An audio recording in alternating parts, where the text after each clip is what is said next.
Good evening, grave robbers. It's mid-afternoon, and we are on the road with Plus Two Comedy. I'm not doing the Stay Doomed intro. That doesn't make any sense. It doesn't fit in context. So, I'm Laura Prince, and with me, as always, is TV's Noah Houlihan. Hi, I'm driving. It's good to hear from everybody. Well, it's good for you to hear from us. It's good to see me, isn't it? So, we are on the way back from MAGFest. I have one of those little TikTok tiny mics that you usually see being stuffed into the mouth of a cute farm animal. So we're using that today. So we're working. We ran a test and the audio quality sounded pretty good. So we're just hoping this is gonna work. Yeah, to the hardcore fans of On the Road with Plus Two Comedy, if you're getting less ambient car noises and that was your favorite part of these episodes, I apologize. Also, if that was your favorite part of this episode, I'm sorry. We have not done our job super well, have we? So let's talk MAGFest because it was a good one this year. Yeah, it was a little bit wild because of the weather. Mm-hmm. We have had a run of very good weather with MAGFest. We had a few. The first MAGFest I ever attended, which I believe was 2018, maybe 2017. Was the bomb cyclone? Oh, yeah. I forgot. It's a bomb cyclone out. And every other year we had enjoyed weather in the 40s or 50s. Really lovely walk-around weather so that you could just kind of grab a hoodie and leave the Gaylord and grab some food. That felt so much worse this year. Yeah, it was rough. We had to do what we lovingly call the midnight run, where we realized if we left when we were planning to leave, we were driving through a snowstorm. So, yes, we were on a walk and we were looking around. We're like, it's gonna snow tonight, and I don't know about this. And we looked at each other and realized, like, we could leave tonight. We could just go. We could just leave. So we ended up gruesomely overpacking because we panic packed a lot. We did forget a key item, which we'll get to later. Sure did. Felt real dumb. But we managed to get almost everything we needed. We did some different things for prep this year. I posted this on my Instagram stories, but I made snackle boxes. Oh yes, snackle box. With Laura was obsessed with it, and I was like, this is fun and cute, but I don't think it's a game changer. It was a game changer. So, my friends, I bought the $5 bento boxes from Target that are like a Target branded one, and they're just cut in quarters. They're not very good to like make a real lunch in because it's just even quarters, so it would be kind of difficult. But for a snack, I filled one portion with nuts, one portion with candy, and then one portion with like goldfish. And then the last portion, yours were these white chocolate cookies that I found for you. And mine were, I ripped Pop-Tarts into quarters and stuffed them in. Mm-hmm. Well, I also had the pistachios, which were great. I said nuts. Oh, well, yeah. I like pistachios, gang. Wanted that out there. And then we also stuffed in Lisa Frank sugar cookies. Yes, they were lovely. I definitely crammed 2 of them in my mouth before Game the Gamer at the locker last night. Because we always have this goal that we're going to eat like 3 meals in a day in MAGFest, and we were lucky to hit 2 any given day. Yeah. The drive down was thoroughly undramatic.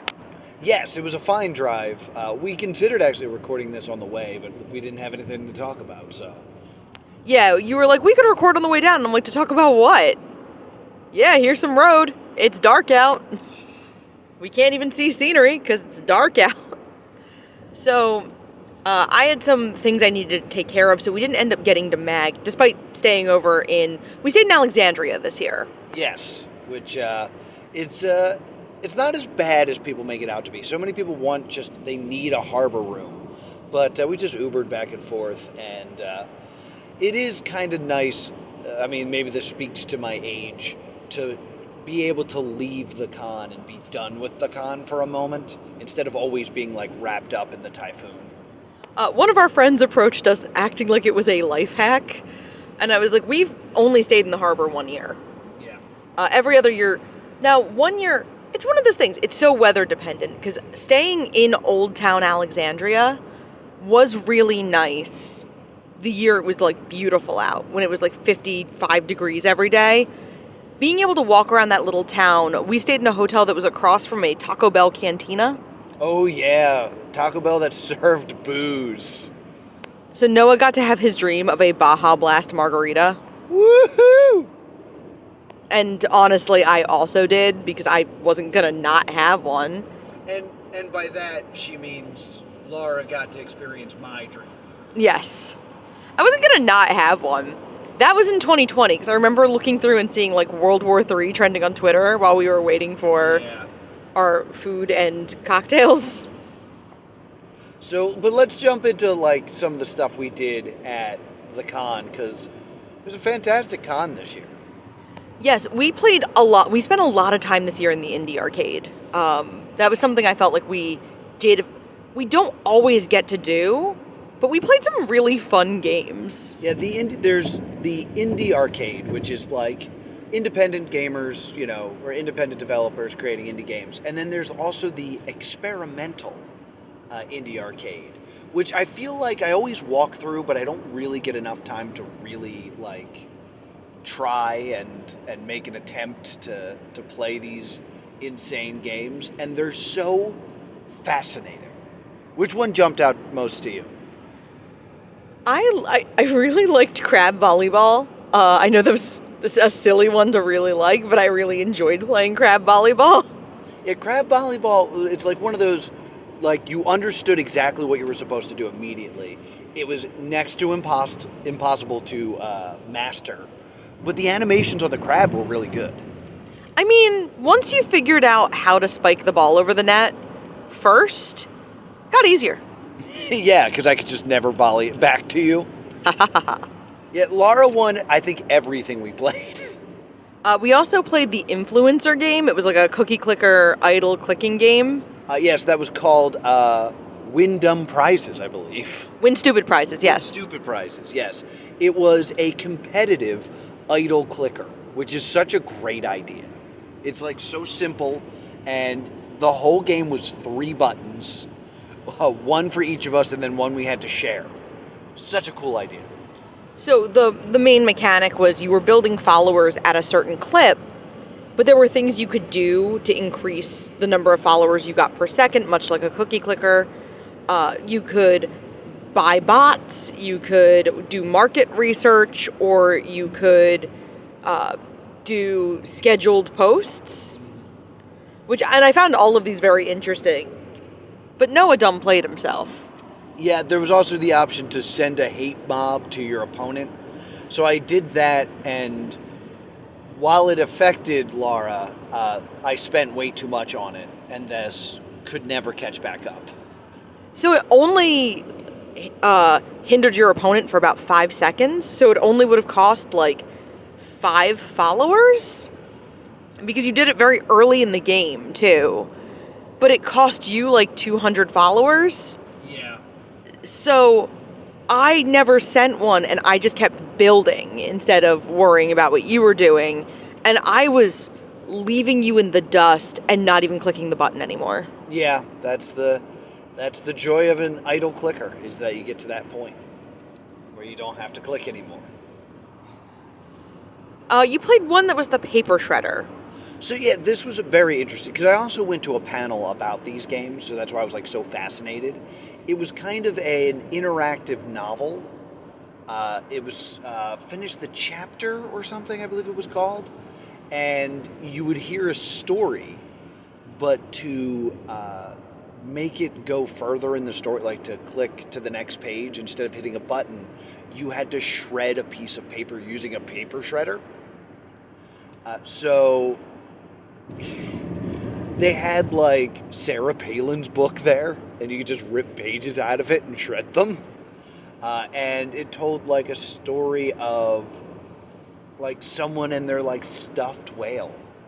Oh, buddy, plushies. There was not enough plushies up for sale that I didn't already own. Very true, very true. And a lot of them sold out. There was like a good set of Hades plushies, and they were out of Dusa and Cerberus. They only had Skeleton. They had... It wasn't worth buying the Hades. For me, I already owned the Cerberus plushie from the previous year. Yeah, so it wasn't worth it. They had Undertale and Deltarune. I'm not super up on Deltarune. But they had Temmie, who we already have. Hoi! And then I think all they had left was Megalodon. But like before Megalodon gets the sexy legs, like when he's a computer box. Yeah, they had the fox from Tunic, but that was gone. The only plushie I think they had by the time we circled back Saturday night was the Metal Gear dog. Oh, yes. Which is basically Eye Patch Wolf, who Laura ran into at the con. Literally. Yes, Laura body-checked Eye Patch Wolf. No, I didn't. I just accidentally bumped into him on my way to my locker. Slammed him into the boards. Stop that. But yeah, we saw Eye Patch Wolf. We didn't get a chance to like really talk to him. We did not see Erika Ishii, which was the goal, and we were unable to do such a thing. Yeah, their panels were... Their panel was kind of early on Friday, and it was before we could get over. Yeah, so that was a bummer. Oh, I also wanted to talk about... There was two really good ones. There was Centitable, which is a fighting game with 100 buttons. Ha ha ha. Who won? Laura won that one as well, but it was a great, like, it's kind of like commentary on the button mash fighter genre, because a lot of people don't know what they're doing, and they're just kind of mashing buttons and able to win, and that's what you have to do in this game, because some buttons attack, others, like, change your skin, others change, like, effects on the game, and, like, one made a piano appear and disappear. Like, it's... Like, I get it. I get the commentary there, which I loved. We also have to talk about Hexatable. Who won that one? Laura won that one as well. Ooh, funny. I think we should put over the game more than the fact that you won. I asked quickly. All right. Well, Hexatable is something that I could just see at every bar. Yes. It was a game for 6 people. And basically, everyone just had one button. And a Mario Party, WarioWare-esque minigame would start. And they all just kind of used the button in different ways. And the game lasted maybe 30 seconds. It would tell you who was winning. During the score, you could hit your button to make a sound effect. I was a guitar. I think Laura was a bus or possibly a duck. Yay. And then the next game would start. This was definitely, they were just simple, easy little games. There was one that was a Hungry Hungry Hippos variant. Yeah, there was one where, like, you had to put up a shield, but when your shield was up, you couldn't walk. That one was pretty good. I really liked that one. I thought that one was very simple to learn, very fun. I think the funniest one was when you were controlling a spinning arrow, and you were trying to get to the center. So whenever you hit the button, you followed whatever direction your arrow was pointing, but it was constantly spinning. That was fun. Hey guys, we're in Delaware. And it was just a great experience in that, like, Laura and I walked up to it, and then 3 other people just jumped in and started playing with us. And, like, we were instantly, like, laughing together. It's the beauty of MAG, though, of being able to pick up a game and then some new people start picking it up right alongside you. Yeah, I mean, that was, like, the design of the game. And, like, because I was at that panel, it's interesting because they were discussing, like, how these games were created and stuff like that, and, like, all the ways that you quickly learn and all the objectives. And then I realized basically what they were describing is that weird place in the American Dream Mall that we saw. Yeah. Yeah, like, that's what this eventually could turn into. So there was a lot of just, like, interesting games that, like, anyone could kind of make if you have like the know-how using odd controllers. There was one that used a big hat that we didn't get a chance to play. There's one that was done on like a porch swing. Yeah, that one was really cool. We got to talk about real quick the one that you were on a kneeler and a TV asked you questions, and it was the only game there that didn't have a QR code and a name. It was just like this mysterious thing that was like hanging out, and it was asking you about like ethics versus progress. It was like, is all progress good? Is ethics more important than progress? And then when you were done, it was just like, thank you. And that was it. There was a hidden plaque that I found that like was very difficult to see. I had to like move my phone and take a picture of it. And I never took the time to read it.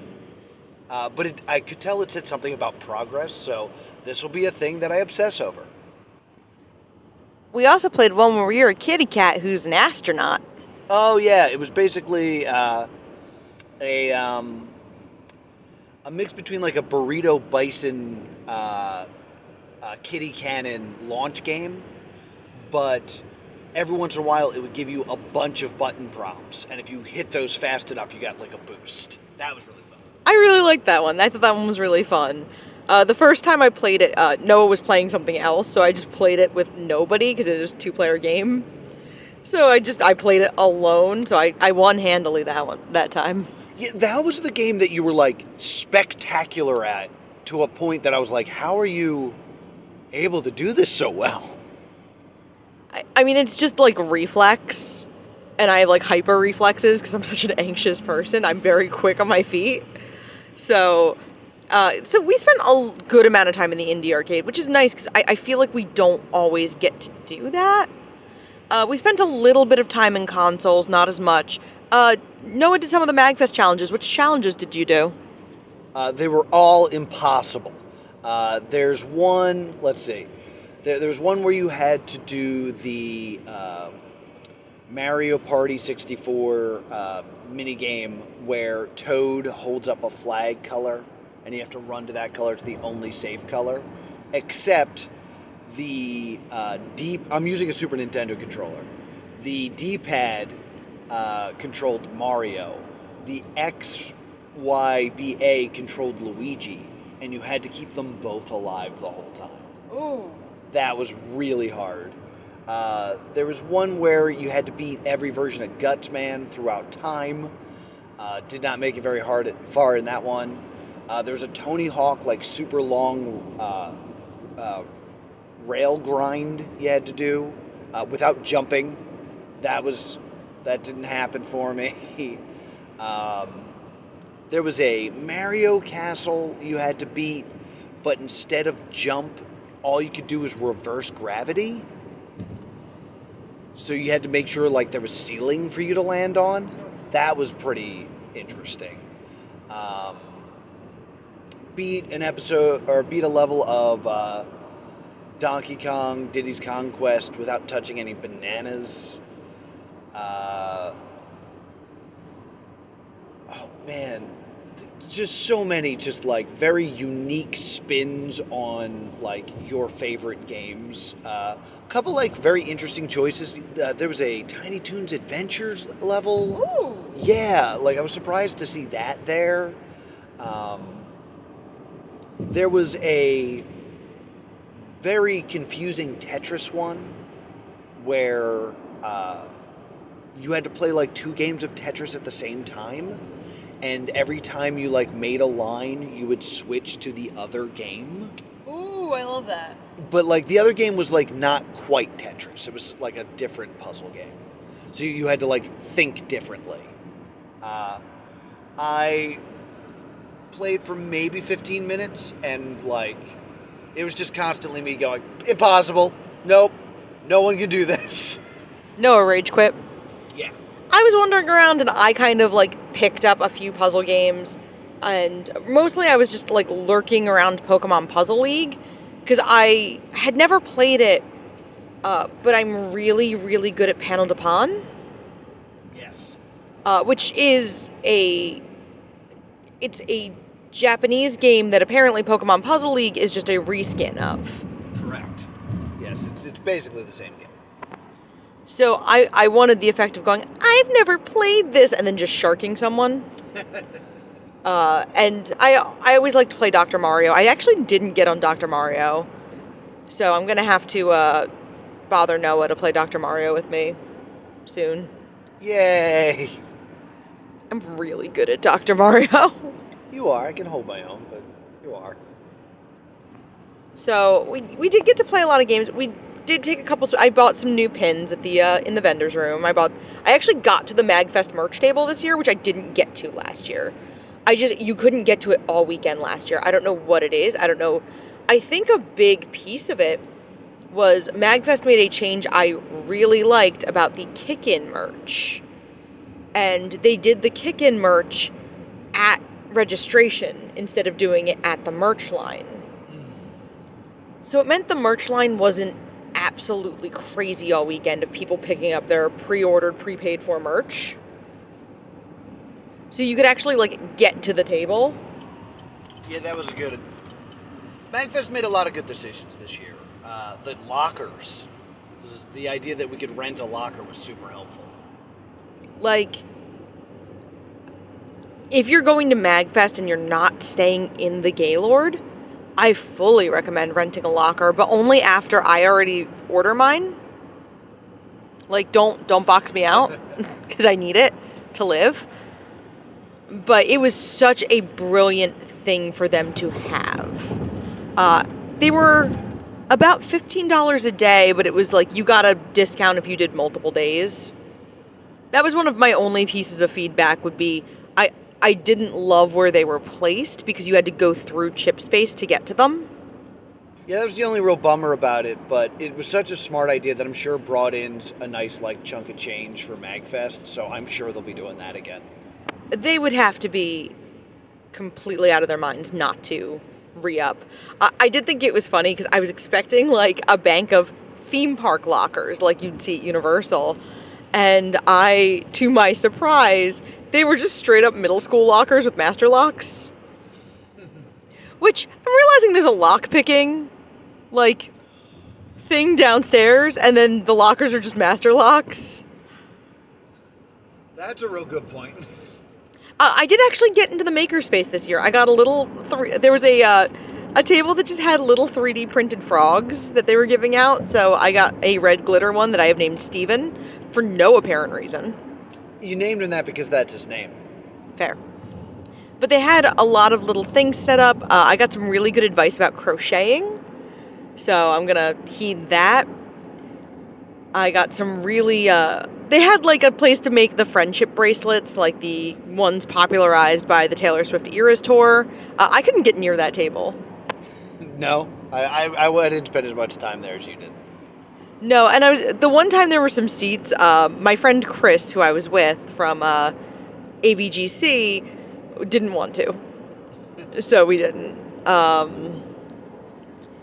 I had a really good time. I felt like we only had 2 shows this year, and I felt like we got to explore a little more despite being there one less day.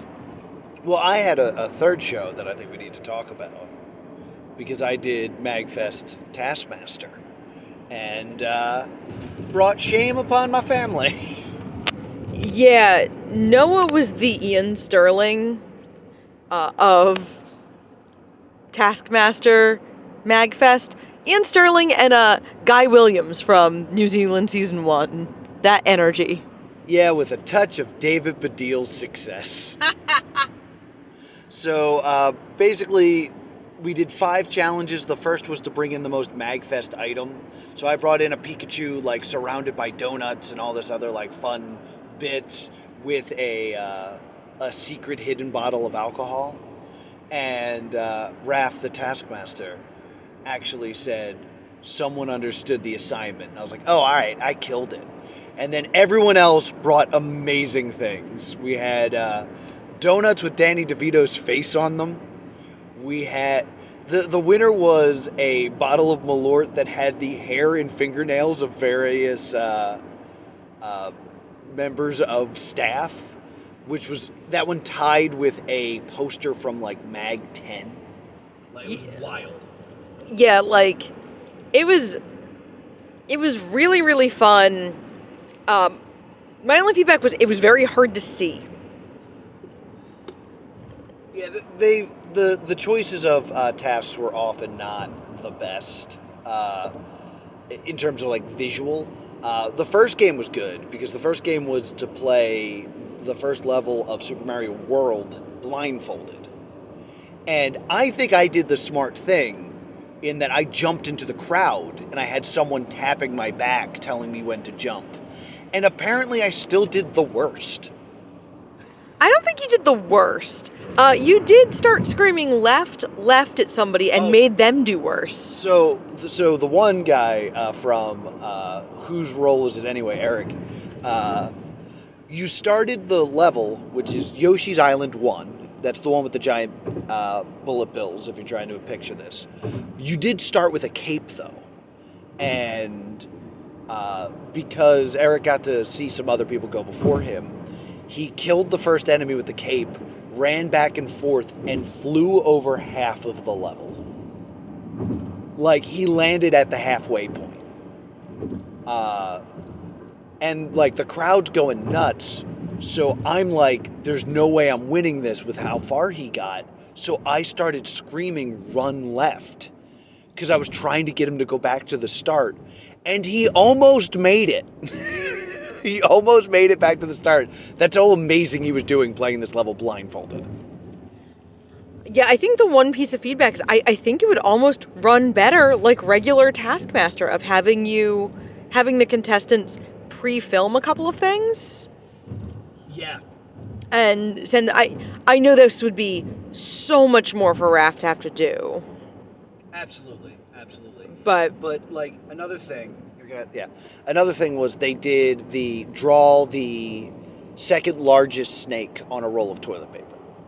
And I'm just going to say it right now. Everybody else drew a line, and I drew a snake. I'm the only one that drew a snake. But to judge the length of the snakes and lines, Raph just had them like laid out on the ground. If we had like a camera on that, or if we lifted them up and made them more visual, I think that would have been beneficial. Also, welcome to New Jersey. Yeah, she did some really funny things. Like, you guys did have a writing task, and during it she did some really funny trivia. She did, and the bit was like which member of the which contestant did X was constantly the question. Like which contestant had surgery, all this stuff. Everyone was guessing me, which made me think that I had the most memorable name because everybody remembered Noah. But the joke was it was all about her. It was all about Raph. It was like, none of the above. It's Raph. That happened to me. But Raph also said, who here is a 2-time world champion? And someone guessed me, and Raph said, no, that's me. And I had to correct them that I am a 2-time world tag team champion in CPW. And she was just like, no, whatever. That being said, do you know what those world champions are that Raph holds? No, I don't know what title she holds. What are they? She holds the adult fan fiction world championship because she won with her story about Garfield. Oh, that's so fun. Oh, that's really cool. Yeah. So, that's how we know each other, is from the Adult Fan Fiction World Championships. So, it was a really fun show. It was a little bit tough. I was in the back just because I didn't want... I usually sit in the back of a show I'm not on, just so I'm not, like, intrusive. And the room was quite full, so it wasn't like, everyone... The room is empty, but I'm in the back. Taskmaster drew very, very well. And then we had about, maybe 2 hours, and then we had to do comedy. We did Mag Comedy this year. It was set up a little bit differently than previous years, so it was just more or less a +2 comedy show. Yeah, I feel a little bit bad. I ran into some of the other comics and didn't have a chance to talk to them. Also, I had no service, so I sent out a message to my buddy Tyler Wolf, who or Tyler Wood, excuse me. Tyler Wolf is another friend of mine. Tyler Wood, who we did a convention in Philly like long ago, and tried to get him on the show, but he didn't get the message. And then there was the folks from the Up Up podcast. There was Derek Comedy, who we've done many a con together, and just all these misconnections. We couldn't get anyone else on the show, so it ended up being a +2 comedy show. But it was still a great show. It sounds like I'm crapping on ourselves, but we had a fantastic show this year at MAG. I think we're just trying to make sure it wasn't MAG Laughs. It wasn't the normal MAG comedy show and we just took it over. It was just they hadn't made plans to have it this year because the organizer took a year off. Mm-hmm. So when we were like, hey, are we doing this? MAGFest was like, oh sure. Whoops, yeah, we got you. So I was super happy to do it. They put us in panel room 1, which is like the big room that's not, concerts, but I don't think we should be in concerts. That's just my thought. No, I really liked the way MAG Laughs, they usually darken the room and only light the stage. I actually very much liked doing it in a normal panel room because I learned to do comedy wrong. I really mostly perform at these kinds of shows. I'm very used to being able to talk to the audience and do that kind of crowd work. Yeah, I mean, the way I describe your comedy, because I've often said, like, improv will teach you how to be funny, but it won't teach you how to do stand-up. And there's a lot of people who started at improv that try to do improv as stand-up, and it doesn't work. You have taken that, though, and, like, basically doing improv as stand-up is trying to fit a square peg through a round hole, but Laura has filed off the edges of that square peg, and it just fits now. Yeah, you just see me with like a hammer, just trying to, like, no, I'm. It actually really makes me anxious before I perform because I don't. You got mad at me once at a show, very long time ago. It wasn't like a big show. I think it was just like an open mic, and you were doing your set. And I was in the back miming you word for word. Yeah, that was hurtful. Because you are very much like a technician. You very much like write your jokes, workshop them word by word. I have ideas and I have most of a joke, but I have no problem chucking in a tag if I think of it right in stage. I actually got off stage after my set and wrote some of the stuff I said on stage down. Well, that's wise. So that I remember, because there was a tag on one of my jokes, and of course I'm really glad I wrote it down because now I don't remember it. There was a tag I wrote that I liked so much I wanted to make sure I kept it. Right. And I also wrote a joke about writing a joke at one point because I looked up Asterion because I wanted to make sure I was pronouncing it correctly from Baldur's Gate. Because since I don't play Baldur's Gate, I didn't. Nobody who knows me is gonna be like, oh yeah, that's what she's doing. And because my joke was that like what girl video games used to be, and now that like if the lead's attractive enough, anything's a girl game. And then I said like, what's good Asterion? And then I went, I Googled Asterion to make sure I spelled it right because I didn't want to admit that I wasn't sure how to pronounce it. It's pronounced exactly the way I thought it was. But the top questions were like, should I let him bite me? Can I change him? Yeah. And that cracked me up. So that actually became its own joke. Yeah. I Googled it, and those were the top questions. I was like, we learned nothing from Twilight. So I do very much write from stage. I didn't feel like I did super well at MAGFest 2023. Because we did that darkened room and I couldn't see anybody, and I'm just not the type of comedian who thrives under that. And like I would never do an arena tour. Like I'm not John Mulaney. I'm not going to do Radio City. I don't want to do that. That's not me. That's not my aspiration. I like being in a smaller room and getting to have that interaction. We were at a show, you did the Big Little Comedy Show in Philadelphia. Yes. And the host was discussing young adult literature. And I never wanted to, like, crawl out of my seat and actually someone so bad in my life. Because he asked an audience member what they were reading, and the audience member was talking about, like, dystopian young adult literature, and I wanted to, like, pop out from the ceiling and be like, so Team Gale or Team PETA? And, like, just talk about these kinds of books. You need to get booked on that show, because I think that is the perfect venue for your style of comedy. It's kind of, like, intimate. You are a club comic and not a stadium comic. Not that I'm a stadium comic. Hear that, Neil? You hear that, Neil Wood? I know a lot of people with the last name Wood. Yeah, like, I'm thinking of several more that we are not naming specifically, who are also of the same last name. So I think the comedy went well. It was very different than other years because usually we're just, like, on a show with other people. Yeah. And this, I felt a little guilty that this was billed mag comedy.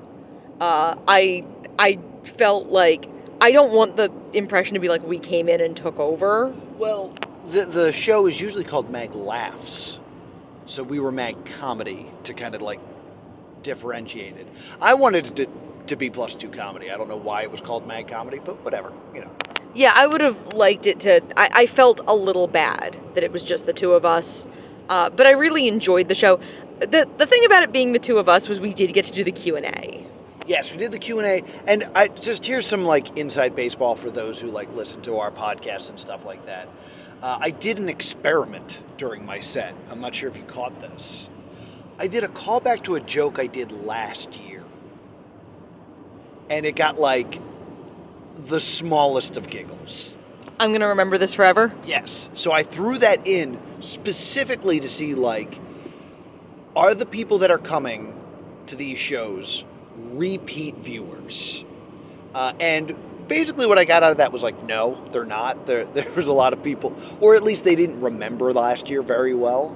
But I will say that more than any other show, I knew a lot of the audience members. It was a lot of people that were, like, I was on first name basis with, that were like, yeah, we're coming back, and friends, and, like, people I've seen at cons over and over again, which is so cool. Yeah, I do. I actually panicked when you said I'm going to remember this forever because I actually had the moment of, I don't think he told that joke.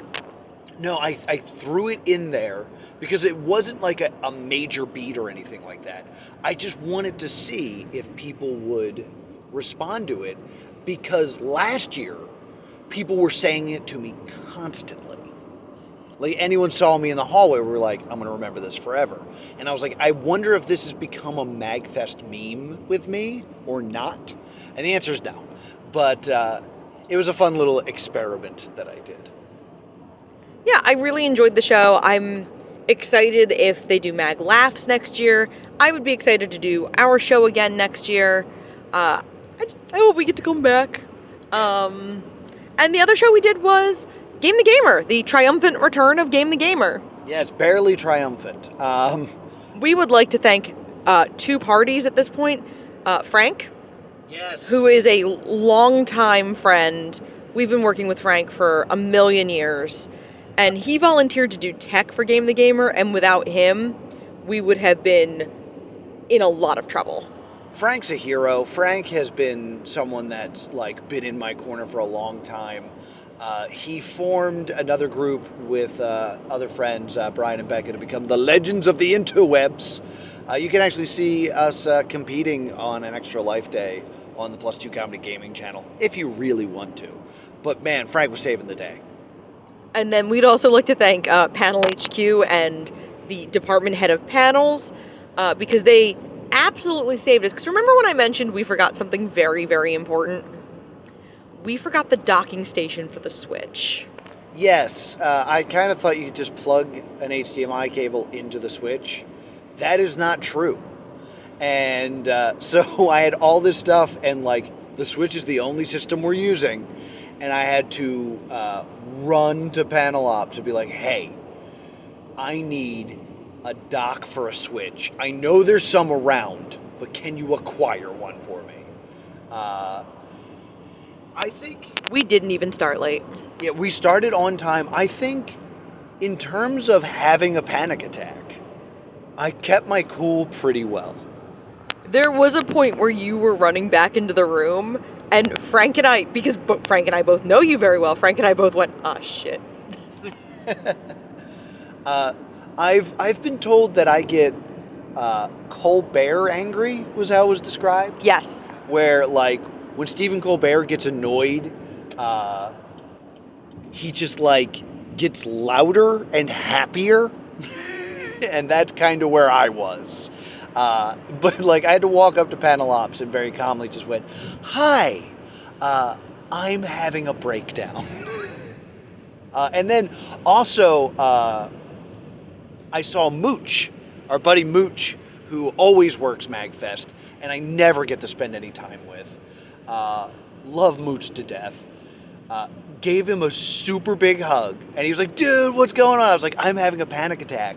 And he switched into, like, MAGFest, like, do you need space? Can I get you water? How can I help you? I was like, no. Like, I need a switch base. Do you have one of those? He's like, no. I was like, all right, bud. I'm going to go do this, like, unless you want to come help. But he's like, I'm going to bed. I was like, okay. Understandable. But yeah, shout outs to Mooch. Yeah, and the head of panels was super helpful. We had multiple staff members come in and check on us. MAG staff is second to none. They really are. Like, their whole design is, like, so anti-capitalism in a way. This was a discussion I was having with my buddy Chewy that I also ran into. And also with, like, Chris and stuff, of when you go to the makerspace, like, they didn't charge you for anything. Yeah, they just handed me Steven. So, but, like, you could also paint a miniature, and they would give you the paint and the miniature, and then you would keep it. Mm-hmm. Like, that type of stuff. There was perler beads, there was, like, crochet. Taylor Swift era bracelets. Yeah, like, it was wild. And, like, they didn't have it this year, and I was a little bit bummed, but they used to do this Pokemon game where you would try to beat Pokemon Red on the Game Boy, and it was like on this big projector in the console room. But the buttons to play were, like, spread out. So you had to first find the button, and then second, figure out what that button does. And then, like, work together as a team to try to beat Pokemon. Super cool stuff like that. Like, doesn't cost extra, takes a lot of work to set up. Some people won't even know it's happening, but it's there. And, like, the memes of MAG are so good. MAGFest has a culture unlike any other convention I've ever been to. The Danny DeVito shrine. There's other shrines, but only the Danny DeVito one has kind of hit that level of legendary where they, all throughout the weekend, you leave offerings for Danny DeVito, and then they're auctioned off at the end of the convention at the charity auction. I did not know that that's what happened to all those items. I believe that to be the case. Now that you've said that, I'm second guessing myself, but I'm almost positive that's the fate of it, because there is a big sign that says "Don't steal." Oh, that's good. And I want to say that the winnings from Taskmaster ended up in the charity auction, did they not? Yes. All the prizes from Taskmaster ended up in the charity auction. So someone walked away with that weird bottle of Malort, that poster, and my inflatable donut. But not the Danny DeVito donuts. No, we ate those. Because those got eaten immediately after the show. So I think our shows went really well. If you happen to see them, if you want to give us 5 stars on Guidebook, that'd be real cool. Yes. If I got one more important thing to say. Thank you to our players that played Game the Gamer. They were fantastic. OAS, Lil B, it was his 21st birthday. Oh, gosh. That's how he spent it. That seems like an amazing way to spend your 21st birthday. Is it MAGFest, though? Yeah, that dude was great. He was like, I live in Texas. Can you come and perform in Texas? I was like, I'd love to. Do you have a way to make that happen? He was like, no. I was like, well, then probably not, but I'd love to. And then our finalists, Jorsh and Big Peaches Sr. Big Peaches Sr., who's also was named Josh. The 2 finalists were both named Josh. When I took him to get his MAG points, he was like, hey, while I'm talking to you, I wanted to say thank you for running the comedy workshop last year. Oh. After that, I started doing stand-up comedy. Aww. So this is the second life-changing panel you've run. Stop. I waited till now to tell Laura that story. Ah. Yeah, so shout outs to Josh. Good luck on your comedy career. I think he said he was from like far away Maryland, like not near Baltimore. So he doesn't get on stage much. But I gave him the few open mics I know in Maryland, and he said he's going to keep doing it. So yeah, shout outs to him. It was also this game. The Gamer told a particularly good story because the final round was a best of 5 mini games in Mario Party, and Jorsh beat the first 2 handily. Yeah. And then Big Peaches came back for the win. Yeah, it was intense. I should also say that a lot of people came up to me afterwards like, hey, great panel. I was a contestant before, and this is one of my favorite things. Oh. I had one guy come up to me and was like, hey, I played this at DexCon. There was one guy, I'm not sure, you might remember him. His name was Kelvin, so we nicknamed him Celsius. Oh my gosh. Yeah, he was like, yeah, I did this last time. It was so fun. I was like, all right, cool. He was like, yeah, I'll support this every time it's here. I was like, because I was kind of down on Game the Gamer. Yeah, I knew that we'd stopped running it during the COVID era because it was a lot of people touching stuff. Yes, it was. And also just like, we did film the show. It's just not out yet. And I feel bad promoting Game the Gamer still, and people come up to me still and are like, so when's the show coming? And I have to be like, I don't know. But I forgot that it's like a good show. Like, it's fun. I mean, and when you get a great story like we happen to, and you can't make it, you can't force it, but the room went up when Big Peaches tied it up 2-2, and the room went up even more when Big Peaches Senior won. Yeah, that was, it was a good moment. Yeah, God, it was so fun. It was a very late night panel, and we were both worried because we're old. Half my set was about getting old, so we were both really concerned about being able to hang, and we both did. Yeah, we were able to manage it. Thank you to Chris for getting me a cup of coffee as well. That was beautiful. And I guess real quick before, because that was basically everything, I do want to talk about some of the great meme people that we saw. At one point, we were going upstairs to meet up with a friend, and it was only on the 5th floor, so we figured we'd walk. Yeah, and there was a guy who decided he was going to spend his MAGFest just seated on the steps, playing the Rocky theme anytime anyone was going up the steps. And I was like, yeah, he exists at MAGFest as a bit. I almost wonder if that's somebody, because badges sold out this year. So I'm almost wondering if that was someone who was not able to get a badge but was in the Gaylord. Possible. There was also the person putting up the no goose signs, just randomly. Yes, I posted one of those on my Instagram story because Untitled Goose Game is one of my all-time favorite games. And so anytime I see Untitled Goose representation, I'm so excited about it. What was great was I posted one of the signs on my Instagram stories, and a few people responded how much they loved it. And then one of our friends sent me 2 miles. Use the right 2 lanes to take the I-295 north exit. One of our friends sent me a sweater that is a white sweater, but like one of the sleeves is a goose head. And I'm looking at it and I'm like, maybe next MAGFest. I don't cosplay anymore because I find it very, very difficult to perform while cosplaying.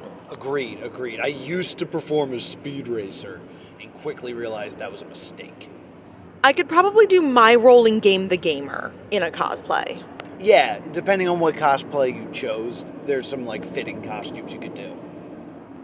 I mean, I could probably do it in nearly anything because it's not as important to come across as me. Like, if I come across as a goose, I come across as a goose. Yeah, exactly. Honk. 'Cause we did get to play X-Men, and please look into the history of the Colossus Roar if you haven't already. Remember the reason for the season. And there was a longtime MAGFest attendee who passed away from brain cancer, and the Colossus Roar kind of became something to honor him, and it's gotten so much bigger, and not everyone knows the story. If you ever come across the large 6-player X-Men arcade case that lives at MAGFest, In half a mile, use the right 2 lanes to take the I-295 north exit. you'll find some flyers about him and his story. And I always want to remember that part of it. And we got to play on that cabinet for a little bit. Use the right 2 lanes to take the I-295 north exit. GPS, come on. We got to play a little bit on that cabinet, and I got to play as my favorite character, Dazzler. Because of the barcade in Fishtown, Dazzler's like crammed up against a drink table, so I never get to play as Dazzler anymore.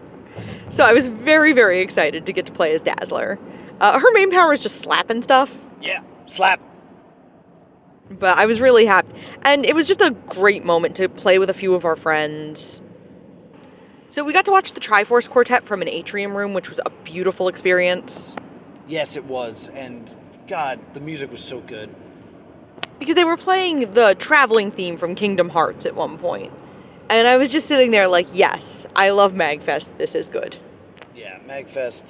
Like, it's one of those things where the in-between the things you're doing and just kind of wandering and exploring are very special.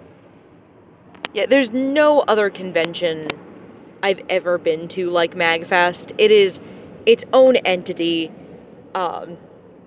We tended to leave not like super early at night, but we did tend to leave on the earlier side for MAGFest. Like, we left at like 2 a.m. last night. Yeah, we turned in early and we left at 2. I mean, considering we had a panel from 12:30 to 1:30, we didn't stick around for super long after our panel. Yeah. We're kind of retiring from some of that part of the culture, and passing it on to the next generation. Yeah. It's a rite of passage, and it is passed. So we like to go back. We were like, oh, we got to check out of the hotel in 10 hours. I'd like to get at least 6 of that asleep. Yeah, sleep is cool. So, yeah, we stayed in Alexandria. We stayed at a, just kind of like a standard little hotel. We stayed on like a highway hotel, not in Old Town. Because Old Town, they all wanted like $30 a night to park. And I was offended by that. Yes, and thus it didn't happen. And it's not like we could have enjoyed Old Town because it was frigid cold. We did get to go to our favorite pizza place, and we did get to go to the Brass Tap.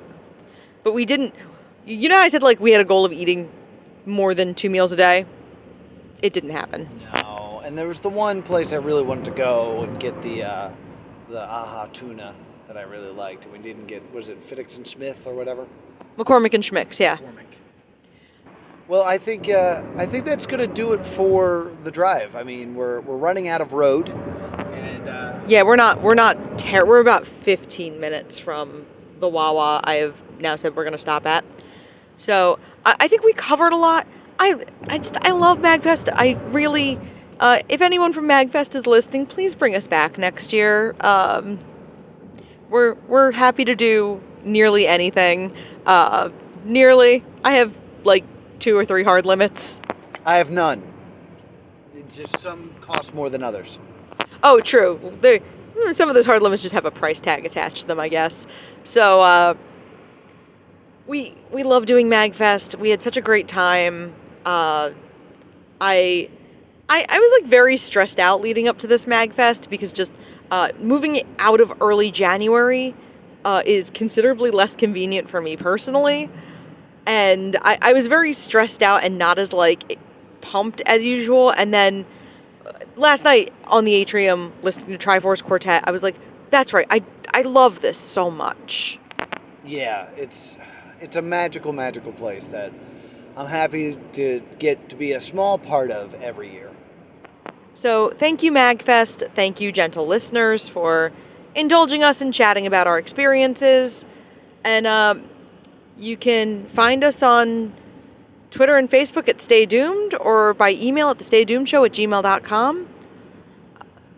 And if you want to talk to me about episode 200, which is coming out next week, woo! I'm at +2 Comedy on X. And if you want to talk to me about conventions and con culture and the parts of it I miss because I'm kind of aging out a little bit of certain things, I'm at Priorities. Until next time, stay doomed.